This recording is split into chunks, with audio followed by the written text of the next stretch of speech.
ರಾಜ್ಯದಲ್ಲಿ ಈ ಬಾರಿ ವಾಡಿಕೆಯಷ್ಟು ಮಳೆಯಾಗದೆ ಬರದ ಛಾಯೆ ಮನೆ ಮಾಡಿದೆ. ಇಂತಹ ಸಂದಿಗ್ಧ ಪರಿಸ್ಥಿತಿಯಲ್ಲಿ ಸಾಮಾನ್ಯವಾಗಿಯೇ ದಶಕಗಳಿಂದ ನೀರಾವರಿ ಸಮಸ್ಯೆ ಎದುರಿಸುತ್ತಾ ಬಂದಿರುವ ತುಮಕೂರು ಜಿಲ್ಲೆಯ ಜನ ತೀವ್ರ ಬರ ಪರಿಸ್ಥಿತಿ ಎದುರಾಗುವ ಭೀತಿಯಲ್ಲಿದ್ದಾರೆ. ಜಿಲ್ಲೆಯಲ್ಲಿ ಉದ್ಭವಿಸಿರುವ ತೀವ್ರ ಬರ ಪರಿಸ್ಥಿತಿಯನ್ನ ಸಮರ್ಥವಾಗಿ ನಿಭಾಯಿಸುವ ಸಲುವಾಗಿ ಉಪಮುಖ್ಯಮಂತ್ರಿಗಳು ಮತ್ತು ಕಂದಾಯ ಸಚಿವರು ಹಾಗೂ ಜಿಲ್ಲೆಯ ಬರ ಉಸ್ತುವಾರಿ ಸಚಿವರಾದ ಡಾಕ್ಟರ್ ಜಿ ಪರಮೇಶ್ವರ್ ಅವರು ಜಿಲ್ಲಾ ಪಂಚಾಯತ್ ಸಭಾಂಗಣದಲ್ಲಿ ವಿವಿಧ ಇಲಾಖೆಯ ಅಧಿಕಾರಿಗಳೊಂದಿಗೆ ಸಭೆ ನಡೆಸಿ ಬರದಿಂದ ಜಿಲ್ಲೆಯ ಜನಜೀವನಕ್ಕೆ ತೊಂದರೆಯಾಗದಂತೆ ಅಗತ್ಯ ಕ್ರಮ ಕೈಗೊಳ್ಳಲು ಕಟ್ಟುನಿಟ್ಟಿನ ಸೂಚನೆಯನ್ನ ನೀಡಿದ್ದಾರೆ.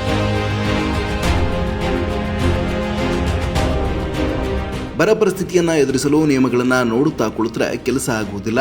ನೆರವು ತಡವಾದಷ್ಟು ಜನರು ಮತ್ತಷ್ಟು ಸಮಸ್ಯೆಯನ್ನ ಎದುರಿಸುತ್ತಾರೆ. ಹೀಗಾಗಿ ಜಿಲ್ಲಾಧಿಕಾರಿಗಳು ಮತ್ತು ಜಿಲ್ಲಾ ಪಂಚಾಯತ್ ಸಿಇಒಗಳು ಬರ ನಿರ್ವಹಣೆಯ ಬಗ್ಗೆ ಹೆಚ್ಚಿನ ಗಮನ ಹರಿಸಬೇಕು, ನಿಯಮಗಳನ್ನ ಸಡಿಲಿಸಿ ಜನರ ಸಮಸ್ಯೆಗಳನ್ನ ತ್ವರಿತಗತಿಯಲ್ಲಿ ಪರಿಹರಿಸಬೇಕು ಎಂದು ಸೂಚಿಸಿದ್ದಾರೆ.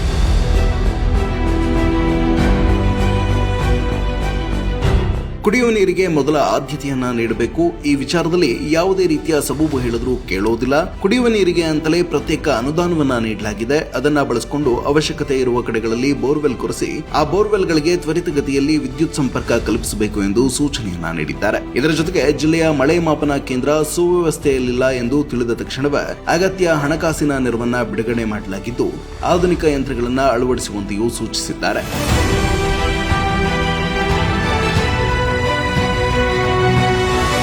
ಕುಡಿಯುವ ನೀರಿನ ಸಮಸ್ಯೆ ಸೇರಿದಂತೆ ಬರ ಪರಿಸ್ಥಿತಿಯನ್ನ ಎದುರಿಸಲು ತಾಲೂಕು ಮಟ್ಟದಲ್ಲಿ ಪಿಡಿಒ, ಇಒ, ತಹಶೀಲ್ದಾರ್ ಮುಂತಾದ ಅಧಿಕಾರಿಗಳು ನಿರಂತರವಾಗಿ ಟಾಸ್ಕ್ ಫೋರ್ಸ್ ಸಭೆ ನಡೆಸಿ ವಿದ್ಯಮಾನಗಳ ಬಗ್ಗೆ ಚರ್ಚಿಸಿ ಜಿಲ್ಲಾ ಟಾಸ್ಕ್ ಫೋರ್ಸ್ಗೆ ತಾಲೂಕು ಮಟ್ಟದ ಪರಿಸ್ಥಿತಿಯ ಬಗ್ಗೆ ಮಾಹಿತಿಯನ್ನು ಒದಗಿಸಬೇಕು. ಇದನ್ನ ಆಧರಿಸಿ ಜಿಲ್ಲಾ ಟಾಸ್ಕ್ ಫೋರ್ಸ್ ಸಭೆಯಲ್ಲಿ ಕೈಗೊಂಡ ತೀರ್ಮಾನಗಳು ಹಾಗೂ ಮುನ್ನೆಚ್ಚರಿಕಾ ಕ್ರಮಗಳ ಬಗ್ಗೆ ಸರ್ಕಾರಕ್ಕೆ ವರದಿ ನೀಡಬೇಕು. ಆ ವರದಿಯನ್ನು ಆಧರಿಸಿ ಕೂಡಲೇ ಕ್ರಮ ವಹಿಸಿ ಅಗತ್ಯ ನೆರವನ್ನ ಕಲ್ಪಿಸಲಾಗುವುದು ಎಂದು ಅಭಯ ನೀಡಿದರು.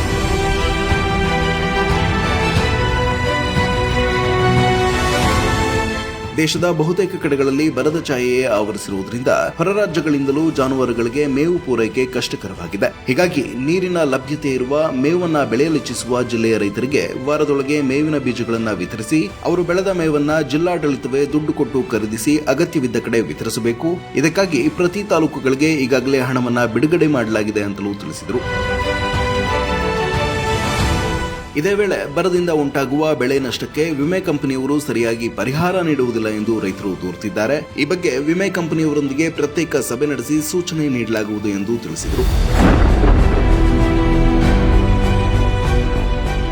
ನಿರೀಕ್ಷಿತ ಮಟ್ಟದಲ್ಲಿ ಮಳೆಯಾದರೆ ಈ ಪರಿಸ್ಥಿತಿ ಇರುವುದಿಲ್ಲ. ಮಳೆಯಾಗದಿದ್ದರೆ ಬರವನ್ನ ಎದುರಿಸಬೇಕಾಗುತ್ತದೆ. ಇದೆಲ್ಲವನ್ನ ಗಮನದಲ್ಲಿಟ್ಟುಕೊಂಡು ಅಧಿಕಾರಿಗಳು ಜನರ ಸಮಸ್ಯೆಗಳಿಗೆ ಸ್ಪಂದಿಸಬೇಕು.